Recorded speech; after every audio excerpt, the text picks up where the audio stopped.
First of all, them young ones coming out, you're not even supposed to talk or talk back. And then you got the officer saying, hey, tell me if anything's wrong. Then you got Gunny going, you little bitches, if you fucking even say anything.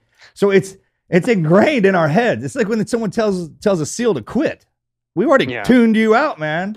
I mean, they would take us all the way to death and then be like, you want to quit? We're like, no, I can't. I don't want to quit. I want to be. And then, so you need to understand what you're dealing with our generation and what 20 years of war and then cycling operators on top of new guys coming in. That's a perpetual thing. It's just our job to recycle it.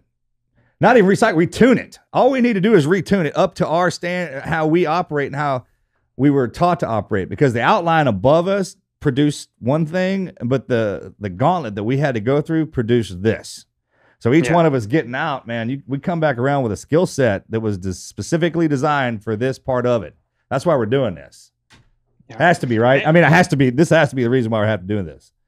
Absolutely. And the advice that y'all are giving, vets, please keep doing it. There can never be too many of us helping and advocating for our brothers and sisters. But that advice of 2 years out, absolutely start documenting this stuff, go to medical, go to dental, get this stuff in your record. That's spot on. Keep giving that advice. Here's what it was for me. And I hear this from so many veterans. It's like a broken record that just goes round and round. I've heard both of you kind of allude to this. In the military culture, you don't want to be that guy or gal, right? You don't want to be the one falling out of formation, missing PT. Heaven forbid you're non-deployable. You don't want that stigma of being weak or broken. And so, you don't go get these resources that are available to you. The other thing that I think is true, and this is true for me, one of the core values of the Air Force is service before self. And I internalized that to mean service at the expense of self. I took care of everybody else except me. And I didn't realize until it was too late that I was no good to anybody else until I got my own mental and physical conditions under check. And so I think there needs to be this refocus in active duty from our leaders to say, look, you need to focus on you, because if you can't take care of you, you can't take care of anybody else. And then you're no good to the mission. And look, I think the military culture is starting to change, but it's been a slow process.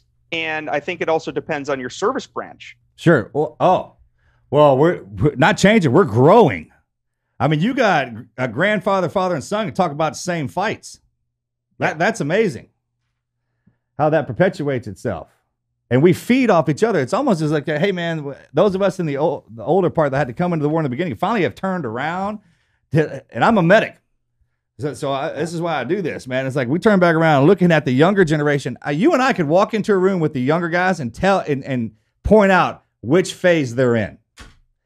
When they got out. You know exactly what I'm talking about. For sure. I mean, and I think that happens because there's a pathway.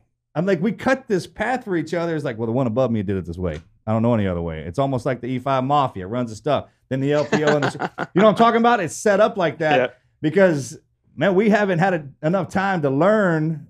It's almost like we're just kind of coming out of our cocoon, right? We're learning how this actually is working or how we can make it work. So we're getting to turn around and put all these little things in place for the guys. There will be a path. I mean, we're the hybrids, man. We're the ones that are supposed to develop this. Absolutely. I think veterans also think, hey, look, I only served 4 years. I did 2 years and I did reserves for 4 years. I never deployed overseas to Afghanistan or Iraq or Africa or wherever around the world. So I think it's us not educating us. I'm speaking generalities here. Us not educating our brothers and sisters on exactly what they are entitled to. Entitled might not be the best word, but it's the only one I got right now. Hey, don't worry about not going on to someplace, man. Tell me where you've been. Because when we tell stories, that's the funniest part about it. And if you're a veteran, 4 years, it's like going to the same university. Everybody cheers for that same football team. Don't tell me that you're not a part of this because you had to have been. That's the ride. And the coolest part about being in the military is actually when you get out. I didn't know that. This is the Team Never Quit podcast. So buckle up, Buttercup.